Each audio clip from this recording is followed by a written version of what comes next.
50 Things That Made the Modern Economy with Tim Harford. Almost 750 years ago, a young Venetian merchant named Marco Polo wrote a remarkable book chronicling his travels in China. It was called The Book of the Marvels of the World, and it was full of strange foreign customs that he claimed to have seen. But there was one that was so extraordinary, Marco Polo could barely contain himself. "Tell it how I might," he wrote, "you never would be satisfied that I was keeping within truth and reason." What was exciting Marco so much? He was one of the first Europeans to witness an invention that remains at the foundation of the modern economy: paper money. Of course, the paper itself isn't the point. Modern paper money isn't made of paper, it's made of cotton fibres or a flexible plastic weave.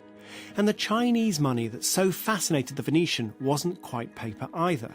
It was made from a black sheet derived from the bark of mulberry trees, signed by multiple officials and with a seal smothered in bright red vermilion, authenticated by the Chinese Emperor Genghis Khan himself.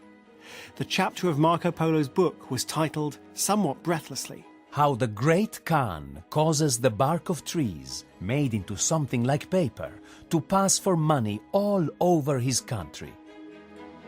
The point is, whatever these notes were made of, their value didn't come from the preciousness of the substance, as with a gold or silver coin. Instead, the value was created purely by the authority of the government. Paper money is sometimes called fiat money. The Latin word fiat means let it be done. The Great Khan announces that officially stamped mulberry bark is money, and lo, let it be done. Money it is. The genius of this system amazed Marco Polo, who explained that the paper money circulated as though it was gold or silver itself. Where was all the gold that wasn't circulating? Well, the emperor kept a tight hold of that. The mulberry money itself wasn't new when Marco Polo heard about it. It had emerged nearly 3 centuries earlier, around the year 1000 in Sichuan, China, a region now best known for its fiery cuisine. Sichuan was a frontier province, bordered by foreign and sometimes hostile states. China's rulers didn't want valuable gold and silver coins to leak out of Sichuan into foreign lands, and so they told Sichuan to use coins made of iron. Iron coins aren't terribly practical. If you traded in a handful of silver coins, just 50 grams worth, you'd be given your own body weight in iron coins. It's no surprise that the merchants of Sichuan began to experiment with an alternative. That alternative was called jiaozi, or exchange bills. They were simply IOUs. Instead of carrying around a wagon load of iron coins, a well-known and trusted merchant would write an IOU and promise to pay his bill later when it was more convenient for everyone. But then something unexpected happened. These IOUs, these jiaozi, started to trade freely. Suppose I supply some goods to the eminently reputable Mr. Zhang, and he gives me an IOU. When I go to your shop later, rather than paying you with iron coins, who does that, I could write you an IOU. But it might be simpler, and indeed you might prefer it, if instead I give you Mr. Zhang's IOU. After all, we both know that Mr. Zhang is good for the money. Now you, and I, and Mr. Zhang have together created a kind of primitive paper money. It's a promise to repay that has a marketable value all of its own, and can be passed around from person to person without being redeemed. This is very good news for Mr. Zhang, because as long as one person after another finds it convenient simply to pass on his IOU as a way of paying for things, Mr. Zhang never actually has to stump up the iron coins. Effectively, he enjoys an interest-free loan for as long as his IOU continues to circulate. Better still, it's a loan that he may never be asked to repay. No wonder the Chinese authorities started to think that these benefits ought to accrue to them, rather than to the likes of Mr. Zhang. At first, they regulated the issuance of jiaozi and produced rules about how they should look. Soon enough, the authorities outlawed private jiaozhi and took over the whole business themselves. The official jiaozhi currency was a huge hit. It circulated across regions and even internationally. In fact, the jiaozhi even traded at a premium because they were so much easier to carry around than metal coins. Initially, government-issued jiaozhi could be redeemed for coins on demand, exactly as the private ones had been. This is a logical enough system. It treats the paper notes as a placeholder for something of real value. But the government soon moved stealthily to a fiat system, maintaining the principle, but abandoning the practice of redeeming jiaozhi for metal. Bring an old jiaozhi into the government treasury to be redeemed, and you would receive a crisp, new jiaozhi. That was a very modern step.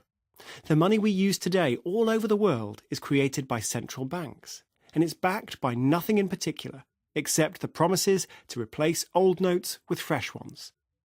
We've moved from a situation where Mr. Zhang's IOU circulates without ever being redeemed to the mind-bending situation where the government's IOUs circulate despite the fact they cannot be redeemed. For governments, fiat money represents a temptation. A government with bills to pay can simply print more money. And when more money chases the same amount of goods and services, prices tend to go up. The temptation quickly proved too great to resist.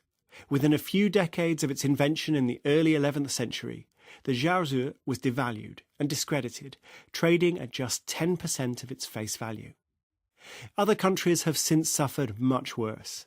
Weimar Germany and Zimbabwe are famous examples of economies collapsing into chaos as excessive money printing rendered prices meaningless. In Hungary in 1946, prices trebled every day. Walk into a Budapest cafe back then, and it was better to pay for your coffee when you arrived, not when you left. These rare but terrifying episodes have convinced some economic radicals that fiat money can never be stable. They yearn for a return to the days of the gold standard, when paper money could be redeemed for a little piece of precious metal. But mainstream economists generally now believe that pegging the money supply to gold is a terrible idea.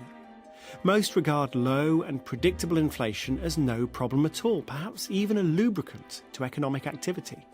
And while we may not always be able to trust central bankers to print just the right amount of new money, it probably makes more sense than trusting miners to dig up just the right amount of new gold.